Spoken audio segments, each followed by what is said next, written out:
అంత లాభం జరుగుతుంది అని ఆలోచించి వారి సౌలభ్యం కోసం ఎక్కడో గంభీరరావుపేటలో ఉండే వాళ్ళు కరీంనగర్ పోవాలి అంటే దాదాపు 90-100 కిలోమీటర్ల దూరం.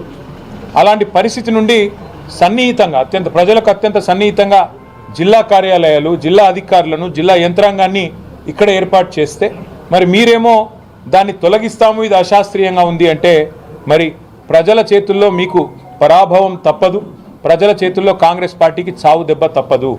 ఇట్లాంటి తుగ్లక్ పనులు మానుకోమని చెప్పి రేవంత్ రెడ్డి గారికి నేను విజ్ఞప్తి చేస్తా ఉన్నాను. మీరు చేయగలిగితే మంచి చేయండి, చేయగలిగితే మేలు చేయండి. కేసీఆర్ గారు చేసిన దానికంటే ఎక్కువ ప్రయత్నం చేయండి.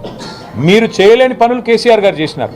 తాండాలను గ్రామ పంచాయతీలు చేస్తామని మీరు మాటిచ్చారు, 30 ఏళ్ల కింద మాటిచ్చారు, మీరు చేయలేదు. కానీ అదే మా నాయకుడు కేసీఆర్ గారు ఇచ్చిన మాట అనుగుణంగా వారు పూర్తిగా ఇచ్చిన మాట నిలబెట్టుకుంటూ బ్రహ్మాండంగా మరి తాండాలను గ్రామ పంచాయతీలు చేశారు, గిరిజన గూడలను గ్రామ పంచాయతీలు చేశారు, కొత్త మండలాలు ఏర్పాటు చేసినారు, కొత్త రెవెన్యూ డివిజన్లు ఏర్పాటు చేశారు, కొత్త జిల్లాలు కూడా ఏర్పాటు చేసి ప్రజల మనసు కేసీఆర్ గారు గెలుచుకున్నారు. ఇవాళ మా రాజన్న సిరిసిల్ల జిల్లానే తీసుకుంటే ఇక్కడ జిల్లా కేంద్రం ఏర్పాటు కావడం వల్ల కొత్తగా మాకు ఎన్నో అదనపు హంగులు వచ్చినాయి, కొత్తగా జిల్లా కార్యాలయాలు వచ్చినాయి, మెడికల్ కాలేజ్ వచ్చింది, నర్సింగ్ కాలేజ్ వచ్చింది, ఇంజనీరింగ్ కాలేజ్ వచ్చింది. అన్నిటికీ మించి ప్రజలకి దూరభారం తప్పింది. ప్రజలకి మరి బ్రహ్మాండంగా ఇక్కడ వర్తక వాణిజ్య సోదరులకు కూడా వారి వ్యాపారము కూడా విస్తరించింది, అందరికీ లాభం జరిగింది. మరి అధికార వికేంద్రీకరణ వైపు కేసీఆర్ గారు అడుగులు వేస్తే మీరు జిల్లాలను ఎత్తివేస్తామంటే తప్పకుండా మీకు తగిన రీతిలో బీఆర్ఎస్ఏ బుద్ధి చెప్తుంది.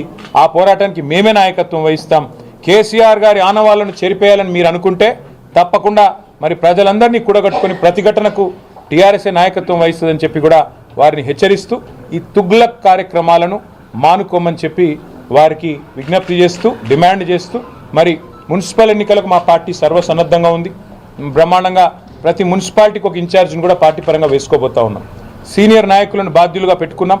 గ్రామాల నుంచి మండలాల నుంచి కూడా ఇప్పటికే ప్రతి వార్డుకు కూడా ఇన్ఛార్జీలు వేసుకున్నాం. సర్వసన్నద్ధంగా పార్టీ ఉన్నది. అన్ని రకాలుగా కూడా మరి ముందుకు పోతాము, తప్పకుండా మంచి విజయం సాధిస్తామనే ఆశాభావంతో ఉన్నామని తెలియజేస్తూ ఇంతమంది పత్రికా మిత్రులు వచ్చినారంటే అది ప్రత్యేకమైన కారణం. ముఖ్యంగా మా కరీంనగర్ నుంచి కూడా వచ్చిన మా సోదరులకి సిట్ అంటే ఏముంటుంది బ్రదర్, సిట్ అంటే సిట్టు, రేవంత్ రెడ్డి గారు సిట్ అంటే సిట్టు, స్టాండ్ అంటే స్టాండ్. అది సిట్టు కాదు, పిట్టు కాదు. తెలుగులో ఆ సీరియల్ వస్తుంది కార్తీక దీపం అని, అది ఒడవది తెగది, ఇది కూడా గంతే. 2 ఏళ్ల కింద రేవంత్ రెడ్డి పాపం పరిపాలన రాదు, చేత కాదు, అసమర్థుడు, ఇచ్చిన హామీలు నిలబెట్టుకునే తెలివి లేదు. 420 హామీలు ఇచ్చి అడ్డగోలు అబద్ధాలు చెప్పి అధికారంలోకి వచ్చారు. తప్పించుకోవాలంటే ఏం చేయాలి? అమలు చేయకుండా 6 గ్యారెంటీలు, 420 హామీలు, ఏదో ఒక రూపంలో అటెన్షన్ డైవర్షన్ గేమ్లు ఆడాలి. అందులో భాగంగా కొన్ని రోజులు కాళేశ్వరం కుంభకోణం అని కొన్ని రోజులు డ్రామా, తర్వాత ఫోన్ ట్యాపింగ్ అని కొన్ని రోజులు డ్రామా, అట్లాగే కొన్ని రోజులు గొర్రెల స్కామ్ అని డ్రామా, కొన్ని రోజులు ఫార్ములా ఈ అని కొన్ని రోజులు డ్రామా.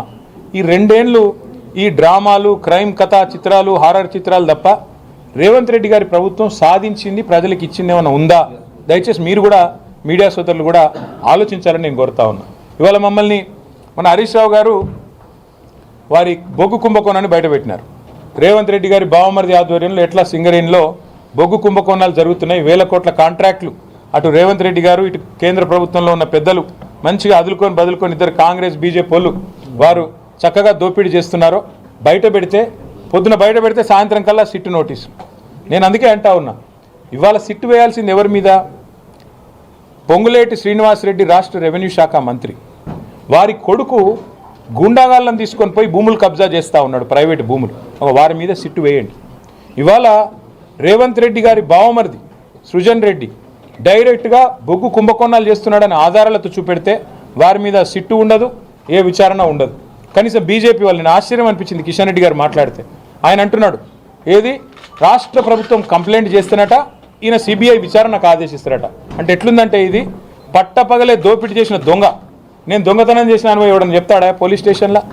దొంగ అని చెప్పి మేము ఆధారాలతో సహా చూపెడుతుంటే కాదు కాదు కాదు దొంగనే ఫిర్యాదు చేయాలి, చేస్తే మేము విచారణకు ఆదేశిస్తాం. ఇంత అసహ్యంగా, ఇంత ఎబ్బెట్టుగా ఇవాళ కేంద్ర ప్రభుత్వ వైఖరి ఉంది. అమృత్ స్కామ్లో సృజన్ రెడ్డి గారి కంపెనీకి అర్హత లేకపోయినా కేంద్ర ప్రభుత్వ పథకం అమృత్లో వీళ్ళ బావమరిది రేవంత్ రెడ్డి గారి బావమరిది ఇవాళ కాంట్రాక్ట్లు ఏవైతే దక్కించుకున్నారో ఆధారాలతో సహా నేను పోయి ఢిల్లీకి పోయి కేంద్ర పట్టణాభివృద్ధి శాఖ మంత్రికి ఇచ్చినాను. వేయండి సిట్టు దాని మీద.